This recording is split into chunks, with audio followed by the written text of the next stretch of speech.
To wound a monster in Aeon Trespass, all you need to do is roll a number of d10s based on your weapon. And then for each hit, you roll a custom d6. And if those hits meet or exceed the monster's armor value, congrats, you've wounded it. And yet, there are one or two more things to consider. Aeon Trespass is a boss battler, meaning each fight just kill the one thing before it pulverizes you. And you roll those d10s to score a hit, you don't just then roll the red d6s. First, you have to draw a body part card. And obviously that tells you what body part you're trying to hit, but it also tells you what the armor value is, or to use the game's language, the Aeon Trespass value. You might say, okay, still not complicated. Roll some dice, draw a card, then roll some dice again, right? The body part card also has rules text for what happens if you don't roll enough hits on the red dice, or do roll enough hits, or rules text that happens whether you hit or miss, and a special effect that only happens if you crit. What's a crit? Glad you asked. When you roll the d10s, one of the dice you roll is white. If you get a 10 specifically on this die, you will get the chance of a crit, then draw the body part card, and then get the critical effect if you get past the Aeon Trespass value with the red dice. Thing is, you don't know what the crit effect will be when you roll the d10s because you haven't drawn the body part or BP card yet.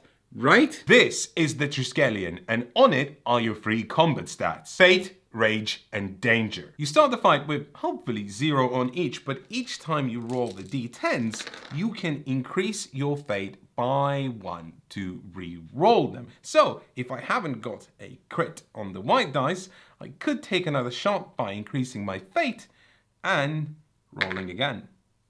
That's a crit. But remember, you don't know what's on the BP card. It might be rubbish, or it might create a gap in the boss's armor, permanently reducing its Aeon Trespass value, or it might create an opening for you to climb on top of it and ride it like a giant triangle donkey stabbing it from above. So, you increased your fate for a reroll. What could possibly go wrong? In addition to BP cards, there are also AI cards, which is what the monster, or as the game calls it, the primordial, draws on its turn, and many of its attacks are augmented if you go past certain fate thresholds. Speaking of AI cards, here's a question: do you want to wound this thing at all? Obviously, scoring a wound is great. 10 wounds and you win, and also there is that chance of critting, but every wound you score causes an escalation, which, yes, is an A4 sheet of rules on its own, but the gist is that both the BP deck and the AI deck lose a card, and that gets replaced with a card from the next level, which means now the BP deck has a card that makes it harder to hit, and the AI deck has a card that makes it hit you harder. Okay, so you wound the primordial, you put worse things into the decks. So do you actually want to wound it?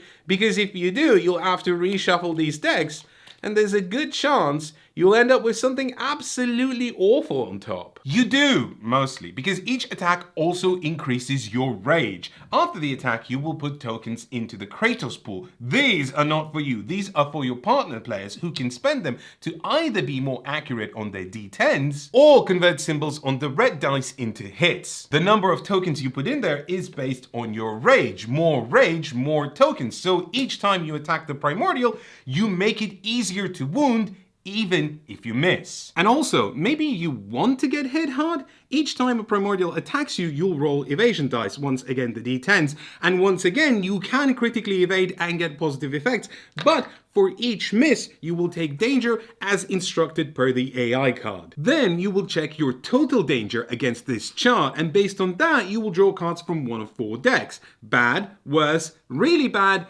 and death. Except, are they bad? Because each trauma deck does have progressively worse effects, but it also has progressively amazing effects. You only have to look into the tier 2 damage deck to find an effect that outright kills you. But before you die, you also get to shake off any stuns and whack the primordial for all you've got on your way out.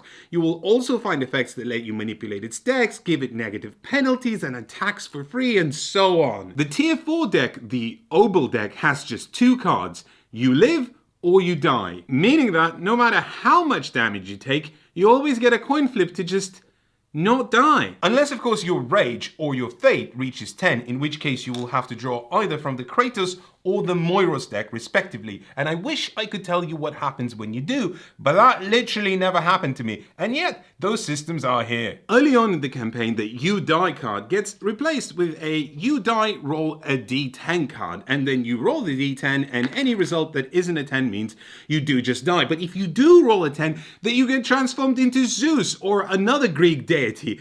Again, not once did this happen to me because it is so unlikely, but hey, there are rules and even a mini for it. I didn't even mention the various gear and weapon cards which completely warp these rules and create a lot of exceptions with keyworded abilities, interrupts and weird interactions, but forget about all of that because combat is just one half of this game.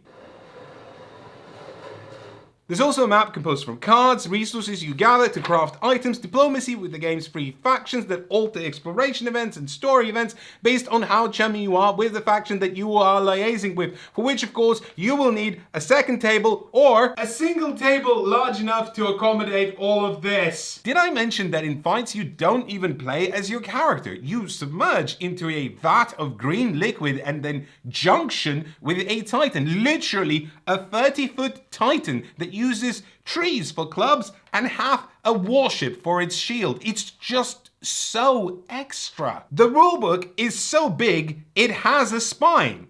This is the size of the storybook. There's 3 of those because there are 3 campaigns that come in the main game. Not mini campaigns, 3 full campaigns. And they're sending 2 more to people who back the game on Kickstarter later. And I think this might be a masterpiece.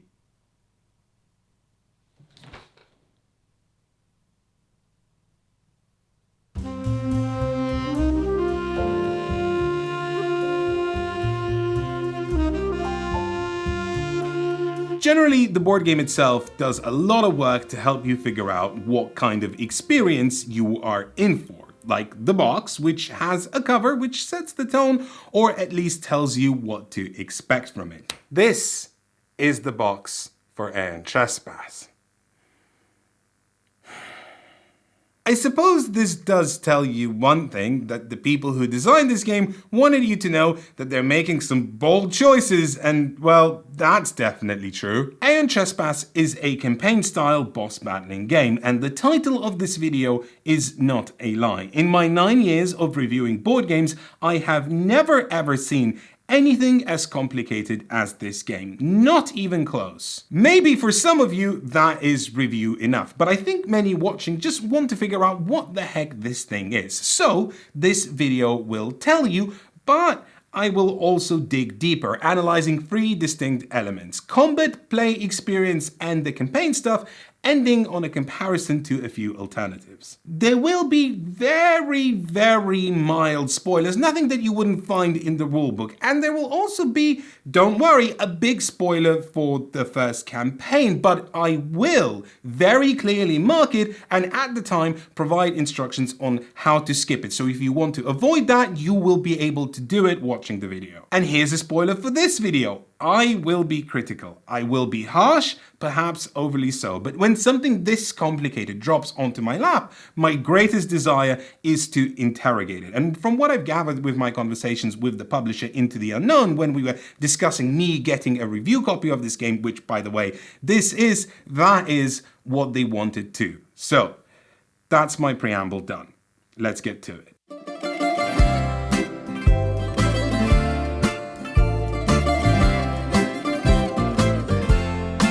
Into the Unknown chose to market their combat mechanisms as the inverted paradigm system and label their game as hard co-op, which translated from ancient BGG means hard cringe, but I have to say, I kinda love it. Each campaign you will fight at most 4 different bosses, but you will face them definitely more than once. This is by design. Your campaign progression is tracked on the Argo sheet, amongst various stats like your diplomatic standing, number of titans, various resources is also your timeline. Each round is a day in the timeline, and every 6 days you have a timeline battle. Meaning you pick one of the campaign's 2 standard primordials, then check the next box on the leveling chart, leveling 1, or sometimes even both of the primordials, and then just to battle. In the first campaign, you can fight either against the Hecaton or the Labyrinthoros. The other two Campaign 1 primordials are for more special occasions, and, ominous voice, we will talk about those later. I'd say the overarching ethos of Aeon Trespass is maximum everything, and the combat system reflects that with maximum randomness,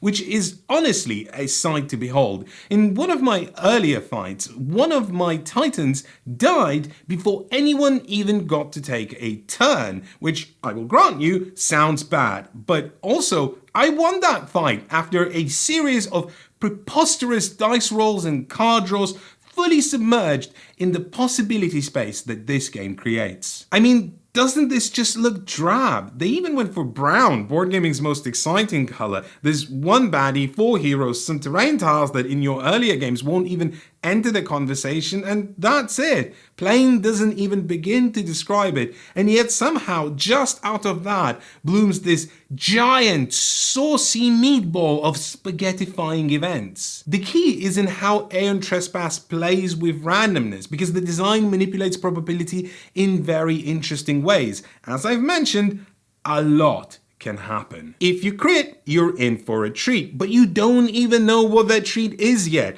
You could, for example, get a rare piece of gear that you just can't get in any other way. And that piece of gear could be instrumental in you winning many future fights. This isn't that piece of gear, that's just your starting fists. But the odds of you rolling a 10 on this specific die and then successfully wounding the primordial and then drawing the exact right card out of a deck of 6 cards, which is itself composed out of a set of 18 possible ones, that gives you that specific piece of gear means that it might not ever even happen. And when I say never, I don't mean like in a given fight, I mean never. It's entirely likely you'll play this game and you'll never get to find out what card 10 in Secret Deck 2 is. Nah, not for you, go away. You're not allowed. In isolation, this would be a terrible mechanism, but giving you a tchotchke is just the tip of the iceberg.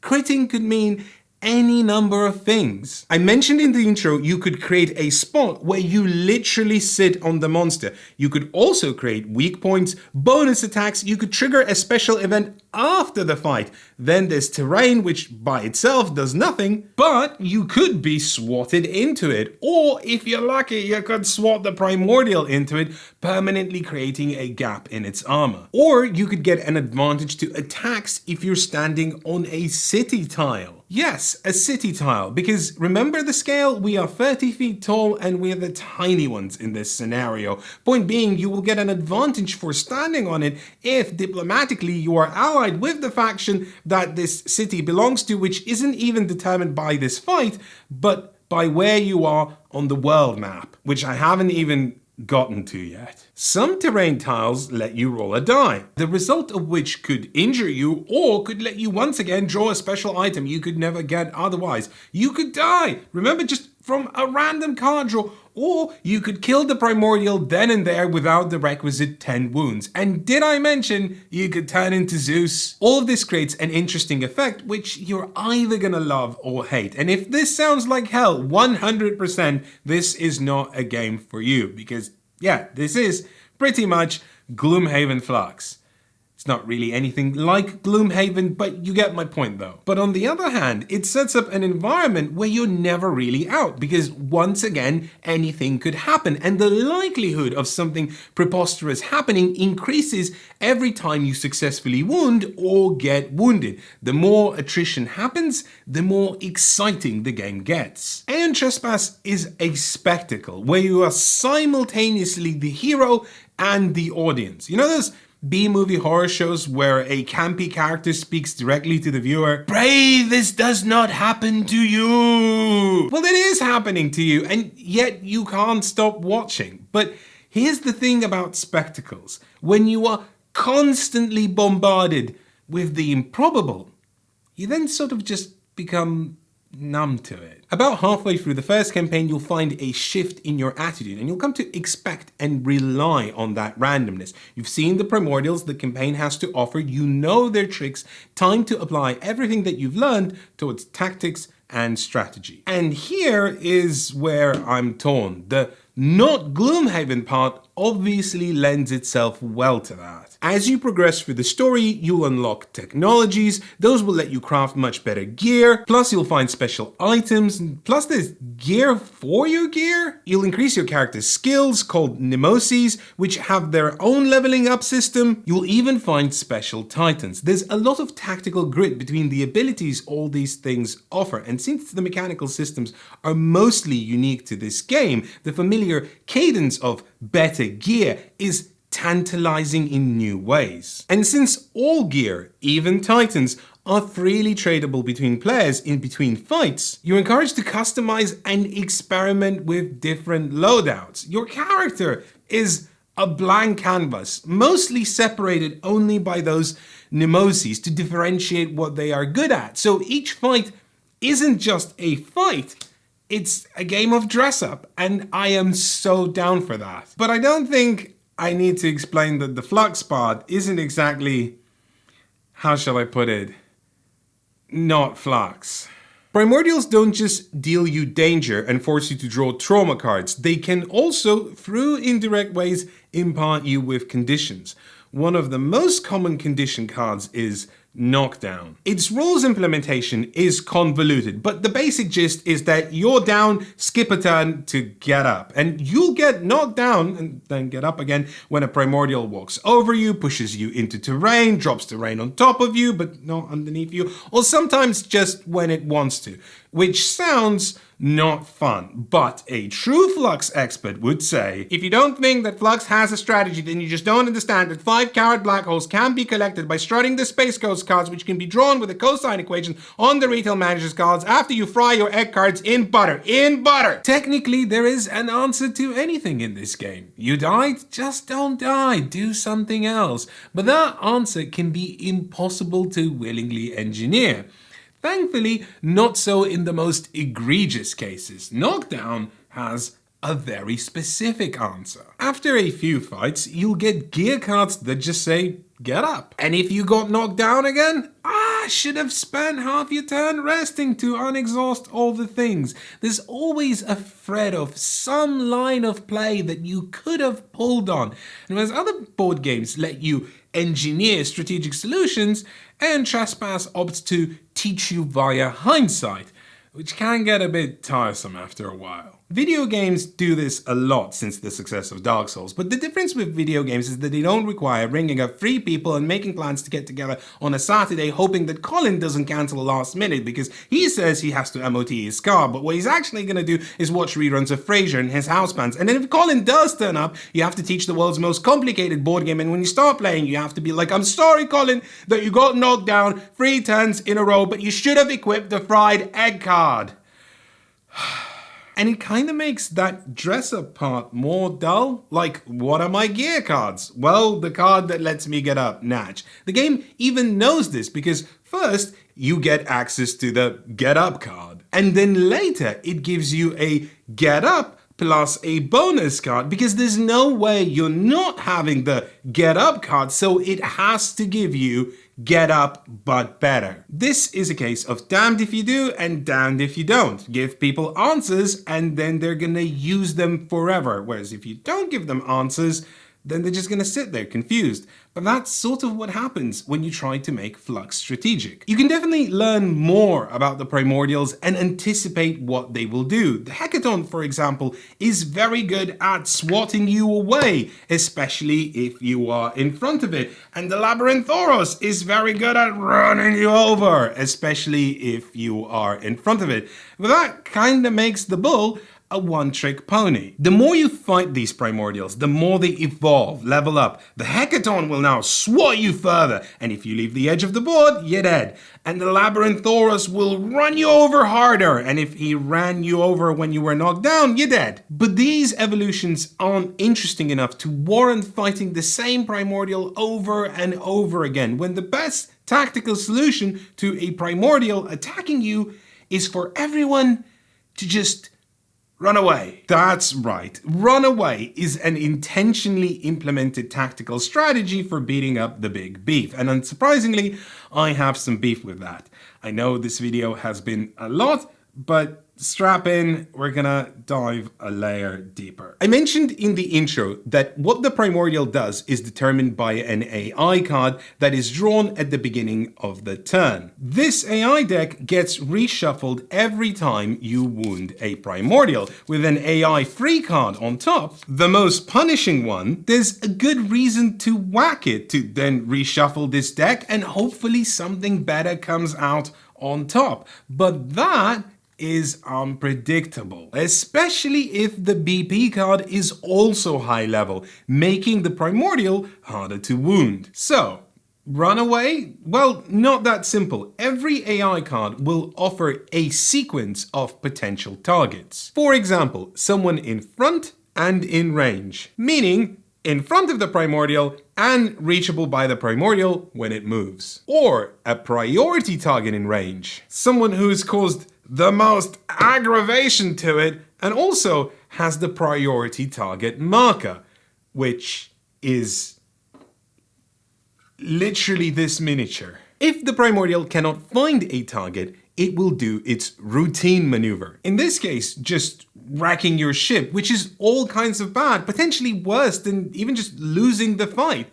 But within all of this, there is one more rule called the out of reach evade. And the important thing to understand here is that if the primordial will find a target, it will lock onto it and then won't damage the ship. But after that, there is an opportunity window to activate any interrupt abilities, such as, say, moving one square. Let's imagine this scenario. You are 6 spaces away from the hecaton and in front of it. All your friends have run away even further just to be on the safe side. You flip the top card and that says, voila, priority target in range. That means you, 6 spaces away, reachable by the primordial. So it would move towards you, but aha, you have that interrupt moment during which the hecaton already locked onto you and you're just gonna go 1 space over here, and then the hecaton will move the very sad 6 spaces towards you, can't reach you, and then the card probably mostly does nothing, so you can discard it and try your luck again. If you don't like the other card on top, by resting and running away even further, you could do that all over again. Sounds exciting? Now imagine actually playing that. If this part sounded tedious to listen to, imagine what it feels like to actually play, to convince your friends to take part in this grand operatic strategy to do nothing with like a 10% chance of failing even that. Look, I respect that strategically this is complicated, intricate, crunchy, but on an experiential level, is this fun tactics? Is this fun to do? I'll note that you are not required to play this way. You can just brute force it, embracing higher variance and enjoying the spectacle. And if you lose a fight, thankfully, most of the time the penalties are not severe enough for you to ache too much over it. You can even be reckless, starting the fight already half chewed up by story events, and you bring your best gear and titans along, knowing full well that you might lose them, and then if you do, just push a very rare reset resource button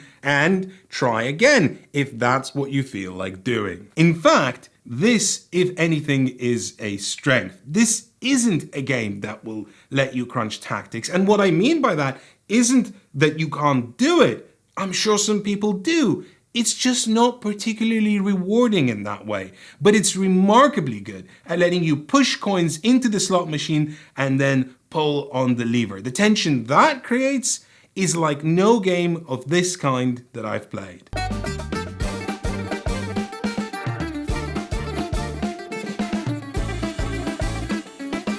No matter how many players you play with, 1, 2, 4, you always have to deploy 4 titans. If you're playing by yourself, that's 4 characters you need to control. So I would not fault you for thinking that this game is designed to be played by a group. But actually, a lot of the criticisms for how combat feels as a group experience melt away if there's no group to experience it with. Which led me to wonder how many people who own this game do actually play it with a group. And the answer to that is About 1 in 4, according to a Twitter poll I ran. So not exactly empirical evidence, but if anything, I bet that our followers lean heavier towards group plays. So this probably inflates the number of people who don't play it by themselves. 1 in 4 is outrageously low, especially considering that the poll does not further elaborate on how many people who do play it in a group play it with just one other person, which I suspect is once again a large majority of that 25% of owners. So let's explore why. I think a big reason for this is that high variance nature. If frequent skip a turn mechanisms plague this game, then it stings a lot less if you're forced to do nothing with just one of your characters. If your character dies at the beginning of combat before having done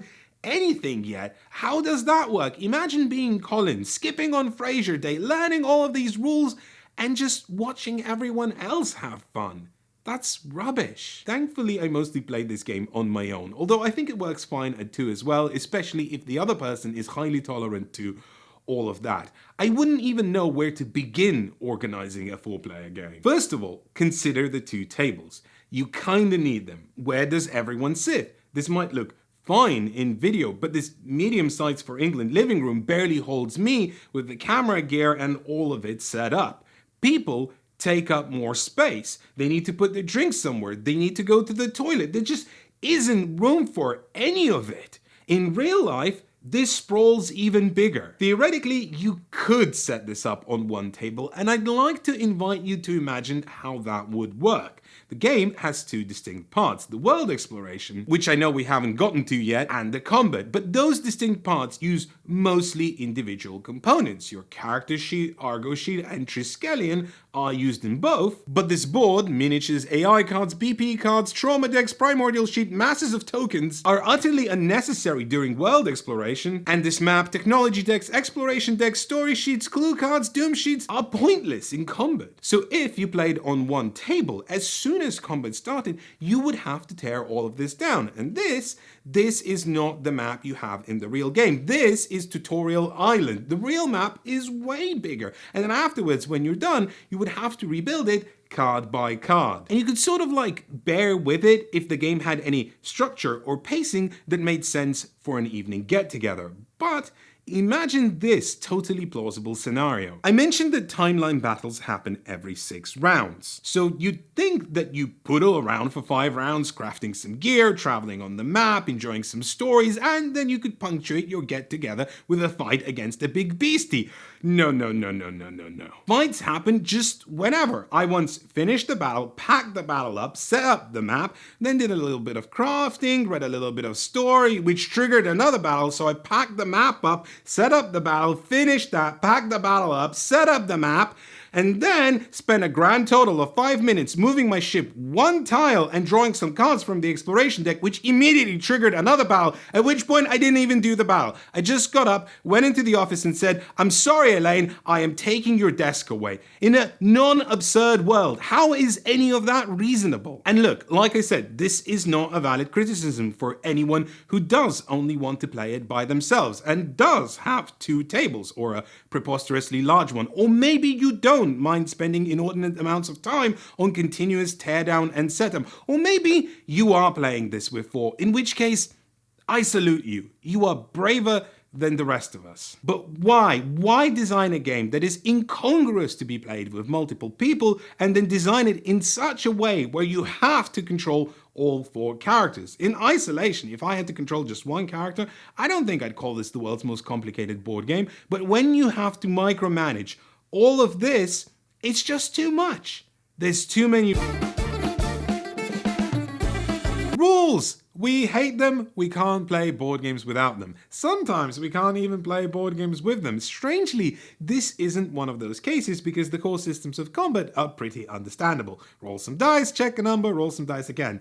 That's not hard. There are a lot of them though. I did say the rulebook has a spine, but that's not even the only rulebook. Each campaign book has more rules, making it harder to look things up. And there's also a learn to play manual, which guides you through a fight and then the adventure/exploration preparation phase telling you what card to draw, what dice to roll, and even what the dice lands on. That takes about 3 hours and is mandatory. Not only does it set up the story, but the rules are too dense to internalize otherwise. Again, you might have friends that'll take you up on it, but the rules grid doesn't stop there. It's not that you won't know how to play, it's that the flow of the game is constantly interrupted. I've had to stop to look things up a lot, and that's pretty common for these campaign games, but it tends to go away once you grow accustomed to it. You never grow accustomed to Aeon Trespass because it never stops introducing new rules. You can tell that the designers thought a lot about how and when each rule gets introduced, building on the foundations of what you already understand. On the other hand, because there is no good structure for what a session is,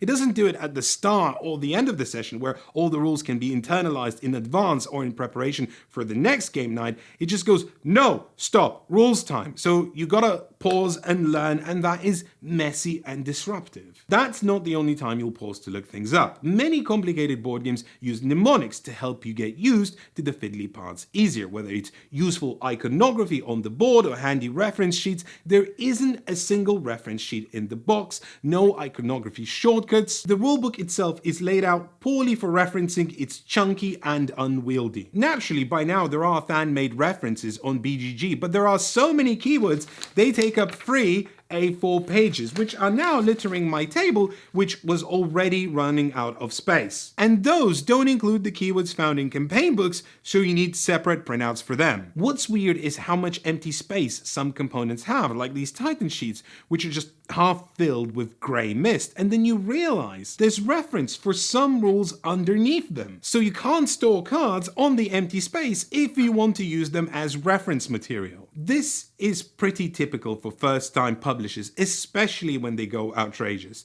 And the sad thing about Kickstarter-based publishing is that going big is the only guaranteed success strategy.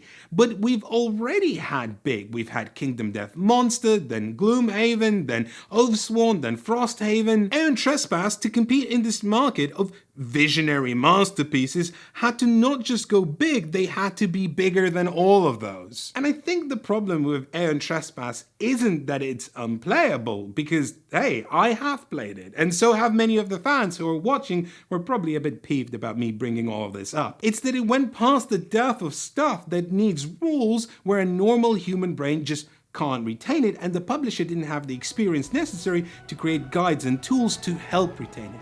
You can play this game, but many won't want to.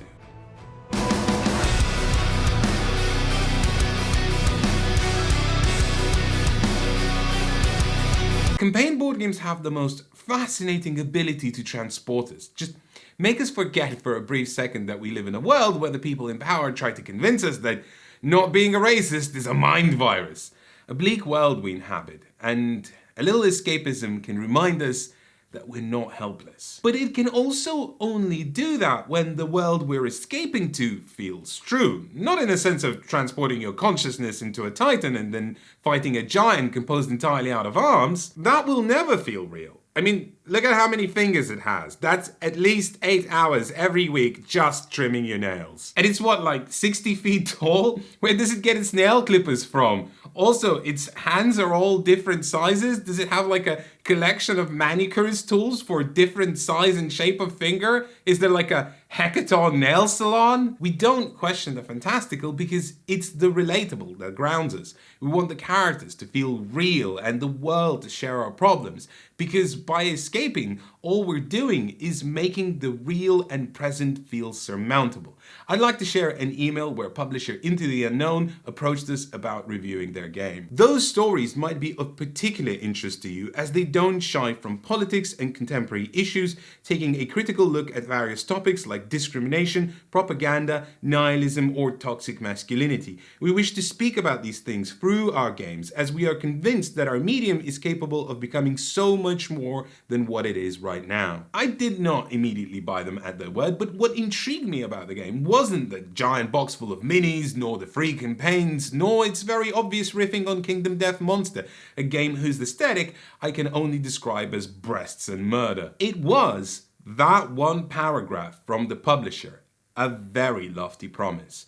I wanted to see if Aeon Trespass could deliver. You've probably heard the phrase in media res before, as in starting the story with no explanation right in the middle. This was invented by ancient Greeks, so it's no surprise that Aeon Trespass starts by going, "Surprise! You're in ancient Greece! Or are you? Who knows? You woke up with no memory and the hand monster is attacking quickly, can join your consciousness with the 30-foot titan. Also, you are on a city-sized ship and all the gods have died." If that did not make your head spin, the narrative that all of this is delivered in is sprinkled with nouns and adjectives like Aleopile, the eschaton, Hermesian, and so on. You're not so much thrust into this world as you're swatted like a home run ball, permanently leaving the stadium of Earth circa 2023 to be stranded in a setting that a less careful designer would have labeled Greek punk. Anyone familiar with even the basic elements of ancient Greek myths will recognize the names and the places. You're sailing around Crete, there's talk of King Minos, your ship is literally the Argo. But you also recognize that none of these names and places work how you remember. There's no Jason inside, and last time you checked, the Argo wasn't city-sized.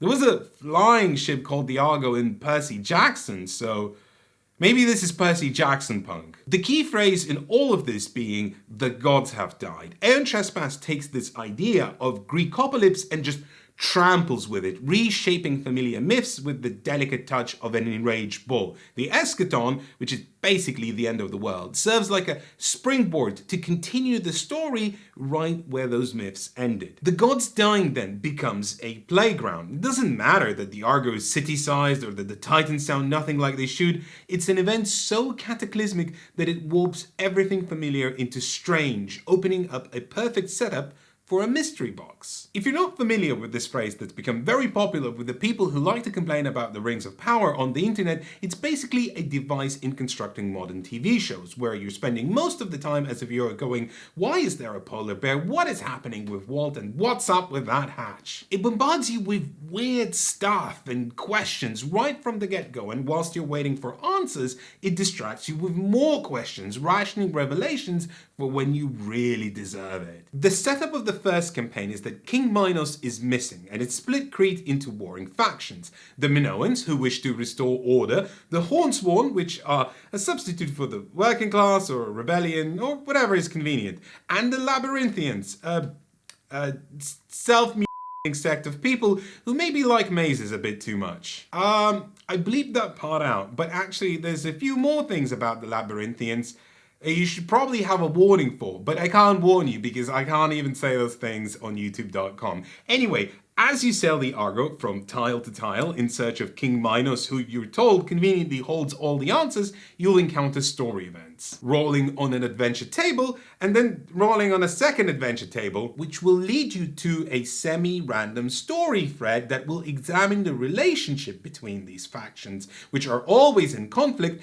and neither is ever truly evil, and neither is ever truly good. It's a complicated moral choice, and it's complicated moral choices all the way down. Surprisingly, a mystery box structure serves campaign games well, which kind of makes sense if you think about it. They thrive in episodic narratives, and campaign games are episodic by nature. Each session you find out a few more answers and a heck of a ton more questions, inviting you to get together and play again. And whilst the prose is very heavy-handed and the plot doesn't really offer anything out of the ordinary, the setting is tantalizing enough to be a strong plus in the game's favor, especially paired with often excellent artwork. There isn't one consistent motif, there's just too many game pieces for one artist to establish a dominant aesthetic without running themselves into the ground, and while some of it leans a bit too heavy into the modern Photoshop fantasy art style, the more traditional illustrations on the BP and AI cards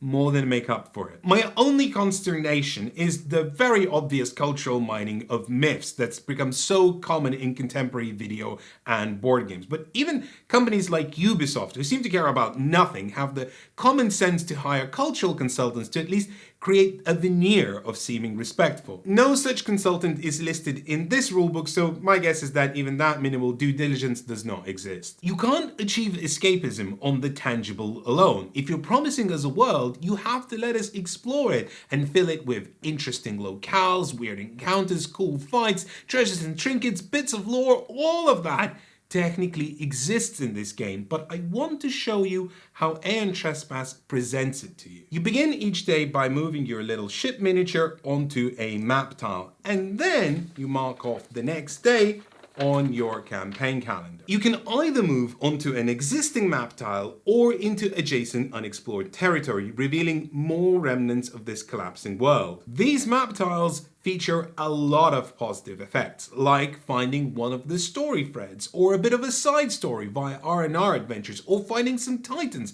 that let you replenish the ones you've lost in battle, or gaining one of these tokens which lets you advance the main plot in a positive direction, or uncover some secrets of the Argo, giving you new abilities. But these things only trigger if the tile you've just sailed into is unexplored, meaning you have just revealed it. Whereas negative things like these Doom tokens, which advance the main plot in a negative direction, always trigger, meaning the game constantly encourages you to explore new locations, find new things, sail into the unknown. Oh my god, that's their name. I see what they're doing. What is befuddling to me is that the literal next thing that happens is a massive abstraction. So you've just sailed across the seas of ancient Greece in a city ship. Naturally, you'll want to immediately draw from a deck of random events. Each turn, you'll draw some cards from it, and most of them are like, here's some boats, here's some trees, here's some rocks, use them for crafting. It feels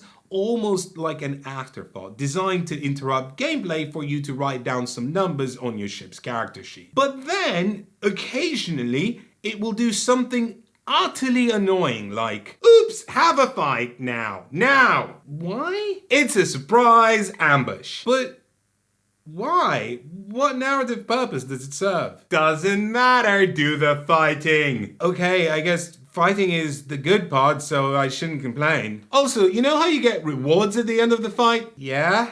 You won't be getting any of those. Right. Let's rewind the sequence. Imagine you've sailed onto a new tile. What exciting things await? I drew an adventure symbol. Means I get to read a bit of story. But first, I'll draw some random cards and they'll trigger a 2-hour combat session. I shan't be enjoying the spoils, but at least I'll get to reset all the stats on the Triskelion to 0 and...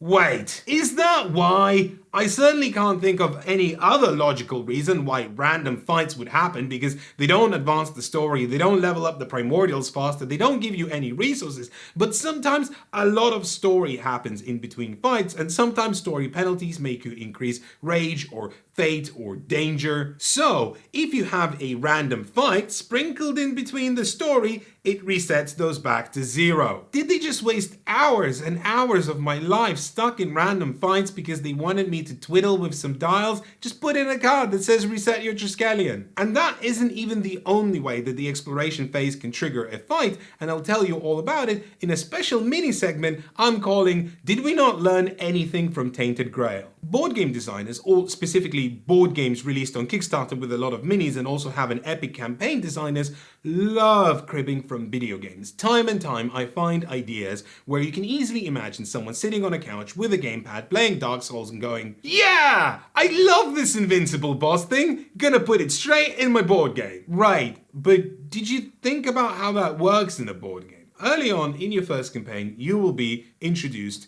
to the adversary, somewhere between Mothman and Slenderman. Slenderman? Someone get me Dave Filoni on the line. Anyway, the Hermesian Pursuer, its actual name, is a thing that gets placed on the map, and anytime you draw a card with this symbol, it moves closer to you. If it ever catches up, it's invincible boss time. Much like in the grand tradition of Dark Souls, the invincible boss isn't really invincible. Through a combination of luck and skill, it is feasible for you to win. Have fun with that. Also, when I say win, I mean win-win. You could also just win. It gets convoluted. I'm talking about it in abstracts. Invincible boss is just a design term. I don't mean that literally. I absolutely loved this mechanism in Tainted Grail. We had a pretty scathing review of that game a couple of years ago. Not everyone agrees with it. But even fans of the game just did not like being chased by a big stupid thing to just inevitably lose to it and then reset the whole thing and start again a little later down the line. Here I'd argue it's even worse. Fighting it at least does net you some rare resources which you can then use to craft better gear, but then you have to spend 2 hours on a fight that leans hard into the worst aspects of the combat system, and then when you finish it, later, it's just gonna respawn again. It's like grief as a board game mechanism. You can stave it off, but then it just rears its ugly head again. Imagine a version of this game where there are 3 regular primordials instead. That way you have a lot more variety in timeline battles. Also, there's already another invincible boss. That's right, in campaign 1, there are 4 primordials. 2 of them follow the invincible boss trope. Think how that works in video games. In Elden Ring, you get one at the start, it mashes you in like 5 seconds, you reload, took a minute of your life. Then there's another one immediately afterwards, you can just literally walk around it. And then there's a whole world of invincible bosses. Whereas here it just goes on and on and on, and I think I'd be more tolerant of that if it wasn't already done in a different game and shown that people just don't enjoy that. But here we are again, and all I can say is, did we not learn anything from Tainted Grail? So now we've had 2 fights, because they can and have triggered one after another, and 4 hours later we realized that we moved onto a tile that gave us a story adventure. Remember that? Remember how we talked about it? Me neither. Anytime you have an adventure, you'll roll on the adventure table, and that will determine the chain that your adventure is in. Then, based on where you are at with that chain, you might have to roll again to determine which part of that adventure you're doing. In isolation, I think this part is okay. They're board game stories, you know, they have plot, it's fine, sometimes surprising, sometimes overwritten, sometimes falling into cliches, sometimes offering the unexpected. It's fine. I didn't love it, I didn't hate it. But I once again don't like the structure of it, because each chain has a start and an end and some random odd bits in between. You're poised to get an entirely different narrative each time you encounter one of these. I expected at least the starts and ends to have narrative progression, but instead they were sort of riffs on a motif. Worse yet is the whole roll on a table to see which adventure chain you get. Even in map-based campaign games I did not like, I at least felt like the world I was inhabiting was cohesive. This, on the other hand, is almost entirely abstract. Each map tile also has a faction marker indicating which faction is present narrative-wise on that tile. But then you roll on the adventure table and get an adventure that says that the town you're visiting is a stronghold to an entirely different faction. Once, for a set of unlikely circumstances on the same rounds, I triggered 2 separate story events that both told me I am in a town. However, those towns were completely different from one another, and both of them did not relate to the tile I was visiting visually or mechanically. You're just adrift in the metaphysical sea, each space a potential for anything mechanically convenient. The rules of world building are thrown out the window in favor of a dice roll. And it might seem like a petty criticism, but when a board game promises me a setting to explore, I want a setting. I want to go to a place in this world and it feel like a distinct location. Like, who lives there? What are they like? Why are they the way they are? Do you know why in olden times settlements used to be 40 miles apart? Because that's the furthest a merchant with a horse could travel in a span of a day. Do you know why Nottingham has a history of coal mining? Because there's rich deposits of coal here in the ground. A place has a reason to be the way it is based on history, culture, and geography. These things shape it and color it. There is nothing in the world of Aeon Trespass that makes it feel tangible, just mechanisms and vibes leading you from one tidbit to another. Inconsistently, you can't even pick what adventure chain you'll encounter. You can't even guarantee that you'll finish any of them. So there's a lot of repetition of motif, same ideas repeated over and over. For something with so much text, at times it's got a faint whiff of procedural generation, not because it's written by an AI, but because it feels like it's delivered by one, mechanically. Out of all of the map-based narrative exploration games we've reviewed on this channel, I like the campaign and story elements of Aeon Trespass the least. Yes, less than Tainted Grail. Yes, less than Stars of Icarius. Because for all of the many faults of that game, it at least understood how to make each locale feel distinct. Which is why it isn't very good at speaking about these issues that it wants to speak about, like authoritarianism or toxic masculinity. Its message is lost in the muddle of endless story encounters that keep re-establishing information that you've heard 5 times already. I kept waiting for it to delve into these subjects, and somewhere 40 hours in, the one clear message I got was that an old Greek play wasn't very nice about women. And I mean, like, yeah, who could have guessed? To its credit, it does have a thing or two to say about cults, and this is going to be weird. I've spent some time studying why people join cults, and this is way off the mark, but I think the message behind it is sincere and very transparently imposed by the designer's worldview. Don't worry. Gonna drop a campaign 1 spoiler now, but don't worry. After I tell you to, if you want to skip the spoiler, just very calmly pause the video and skip to this timestamp. Okay, you can pause now. I'll wait. Still waiting.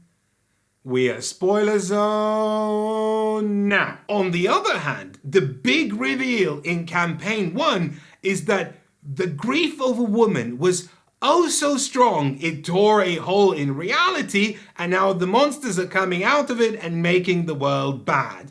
And look, that's not overtly terrible. Grief is a powerful emotion, like we've explored in this video, but women's emotions accidentally destroying the world is not a trope that exactly sparks joy in me. We've been advised by the publisher that it's campaign 2 that really goes into these subjects, and it does. Your adversary is Sparta, and the main villain who leads the Spartans is named the Nietzschean. I hope I don't have to explain what they represent. You'll witness them do a heck of a lot of bad things to reinforce the idea that authoritarianism and disrespect to women is bad, maybe. And look, I don't know, maybe I'm suffering from being the choir here, but the preaching doesn't feel particularly inspired. I feel a bit exhausted when a portrayal is constructed in a way that puts the perpetrators center stage. They are the agents of force and action. We learn about how horrible they are because we continuously witness all the bad things that they do.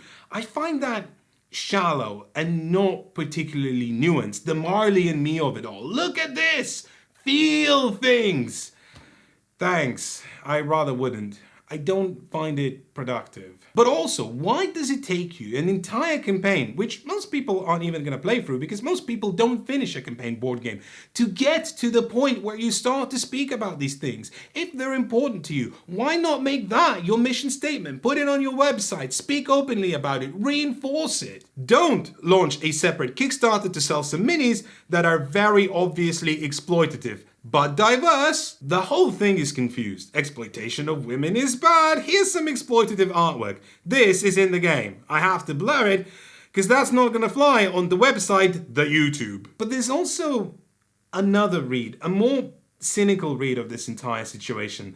A lot of this game is derived from the Boobs and Murder game, a game whose fan base it would be good to tap into. So how do you speak about authoritarianism and toxic masculinity and simultaneously appeal to the Boobs and Murder crowd? Just do both and reinforce either whenever it's convenient. I think that angle is too cynical even for me, but I also couldn't willfully dismiss it. I just couldn't square why everything was so disjointed and haphazard, why I was once again playing a board game where tearing down statues of bad people was bad, but also the bad people are bad. I almost gave up. And then I think I got it. Look, this is just a game written by a dude who really wants to share his worldview. And so that's what you get. One dude's super theory of super everything told through story vignettes set in ancient Greece, which I can tell he really cares about, and that's nice. But I don't really feel like I'm being transported to a place. I just feel like I'm at a pub listening to some guy talk about how he feels about things.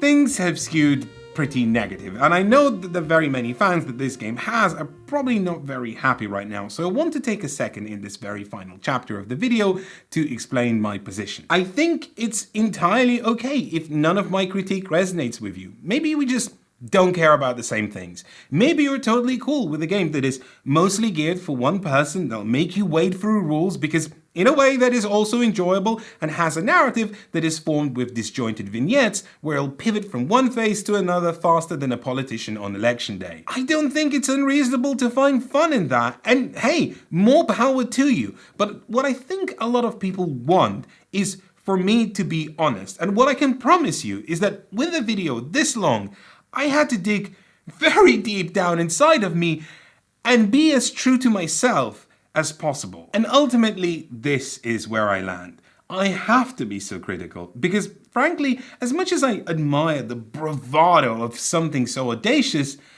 I've just seen it done better. Not as big, not as complicated, but better. If you're watching this video out of sheer curiosity as to what this is, I have two recommendations for you. One that's pretty left field and one that's very similar to this, but both of them touching on many of the same beats, and they're just better games. Sleeping Gods will definitely scratch that explorer's itch. It's nowhere near as voluptuous, but it's got a ship, a crew, you need to manage it, repair it whilst you sail from one story vignette to another. If what you want out of Aeon Trespass is crunchy combat, then Sleeping Gods is not for you. But if it is that sensation of a world you're exploring that you're after, then look nowhere else. It's tremendous at translating geography and culture into narrative with Ryan Lauka's light-hearted, endearing touch. Also, barely, but it just about fits on one table, and that's a big bonus.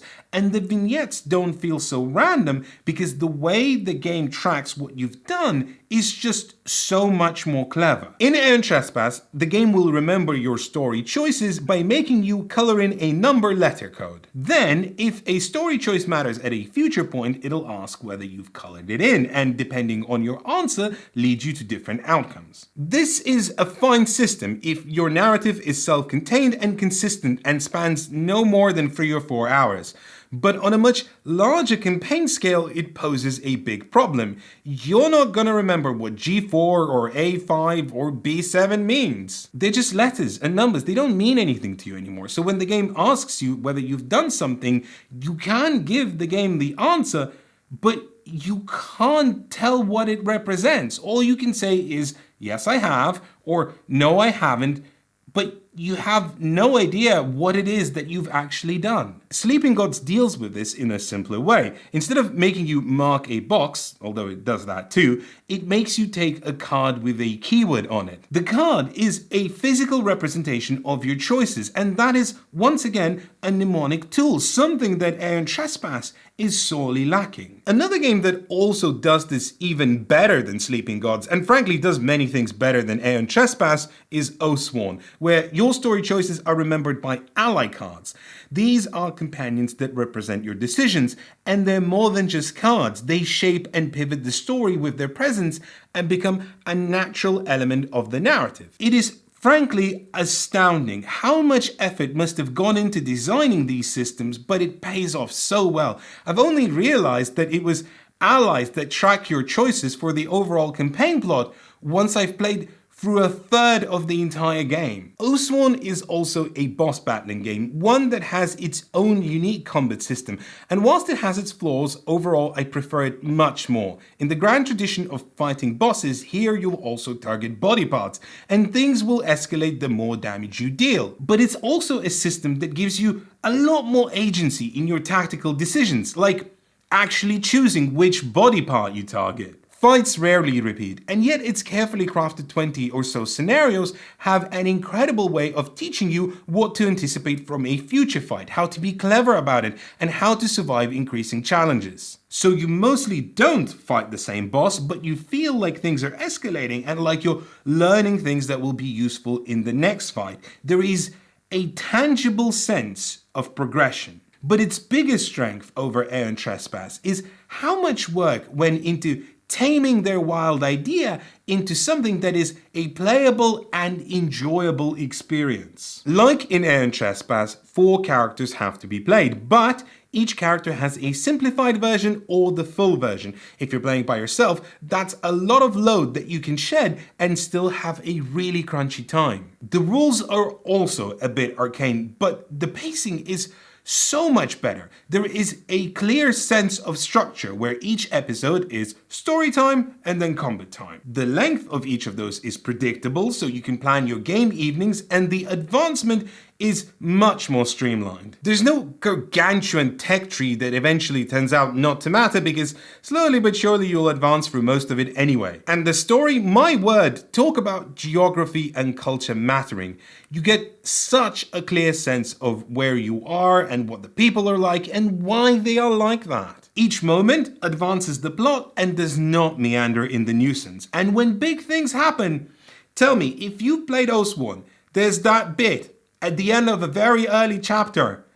Will you ever forget that? Because I never will. That is stuck with me permanently. There is nothing in Aeon Trespass that will resonate with me in that same way. I finished playing Aeon Trespass at the point where I realized I just don't want to do this anymore. Not because this game is good or bad, but because I wanted to play those 2 other games instead.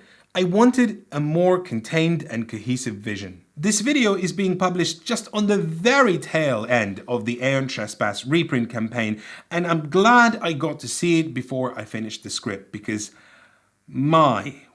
what a mess. There's the reprint, but also expansions for the reprint, but also a standalone expansion with its own expansions. It's just more gargantuan volumes expanding ever outward. And if there was ever an indicator that the makers of this game have no interest in containing this into something cohesive, that should be it. You didn't even need to watch this video to reach that conclusion. But if you did, I am glad you are here with me at the end. Thank you for watching. That was the longest video we've ever done. It was incredibly tiring and consuming, but I hope that it was useful or that you were at least entertained. If you found value in this, I'm not going to tell you to go to our Patreon, which is, by the way, patreon.com/nopunicluded if you want to, but I will ask you to subscribe to our channel because we've only put out no videos last month because we spent so much time working on this. And sometimes that is punished by the algorithm. So if you enjoy us delving deeper into big meaty games, hit the subscribe thing. And I've literally never asked for this, but do the bell thing. Do the bell thing where you get notified that a video comes out, because we could really use the numbers and I would really appreciate that. So thanks very much. Bye-bye.